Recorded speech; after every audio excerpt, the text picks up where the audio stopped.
सरल सीधे व्यक्ति को संसार में कष्ट सहने पड़ते हैं, पर चालाक व्यक्ति संसार में सुख पाता है, सफल हो जाता है। सफल नहीं होता, ये गलत शब्द है। सफल नहीं होगा। अभी कोई चालाकी से सफल हो सकता है। रावण जैसा कोई चालाक पुरुष था, सब विद्याओं का ज्ञाता, परम चालाक था। कालनेमि से बढ़कर कोई चालाक था?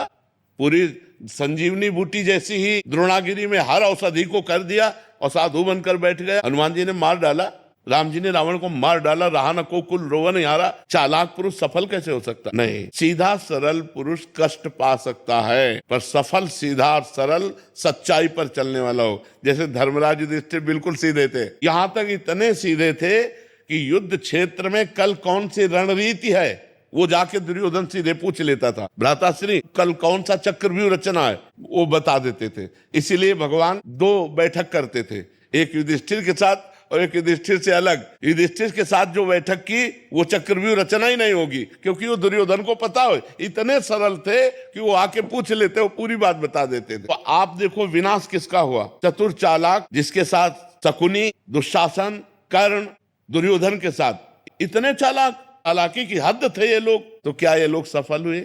नहीं, सफल हुए सीधे साधे युधिष्ठिर जी महाराज। तो चालाक पुरुष तुम्हें सफल होते नजर आएगा, लेकिन सफल नहीं हो सकता। सीधा साधा पुरुष तुम्हें दुख भोगते नजर आएगा, लेकिन वो दुख भोगेगा नहीं, आगे चलकर वही विजय को प्राप्त होगा। थोड़ी यात्रा ऐसी है जिसमें संशय हो सकता है देखकर कि बेईमान, दुष्ट, चालाक, कपटी पुरुष उन्नति को प्राप्त हो रहा है और धर्मात्मा, ईमानदार दुख को प्राप्त हो रहा है। लेकिन परिणाम में जो सही चल रहा है उसका सही परिणाम होगा, और जो गलत चल रहा है उसका गलत परिणाम होगा पक्का। उसका पुण्य उसको साथ दे सकता है, लेकिन जो जीवन का परिणाम है वो ये पद नहीं है। मरोगे तो तुम्हारे साथ पद नहीं जाएगा, तुम्हारे साथ रुपया नहीं जाएगा, अच्छाई जाएगी, तुम्हारे सत्कर्म जाएंगे। और ये पक्की बात समझ लो, जब आपके आचरणों का, और भगवान ऐसी बुद्धि भ्रष्ट कर देते हैं कि खुला आचरण उसकी गंदगी सामने आ जाती है। आदमी की इज्जत चली गई तो किस योग रह गया? तो ये पक्का समझ लो, अच्छा पुरुष और धर्मात्मा पुरुष दुखी हो सकता है लेकिन हार नहीं सकता। विजय को वही प्राप्त होगा, ये निश्चित बात है। सामने से तो बहुत सुंदर दिखाई दे रहे और पीछे जो पाप कर रहे तो मालिक देख रहा है, उसका हिसाब मालिक करेगा। मालिक की दुकान में है सबका जीवन खाता, पाई भर का भी चूक नहीं होती हमारे मालिक से। एक एक बात का हिसाब होता है।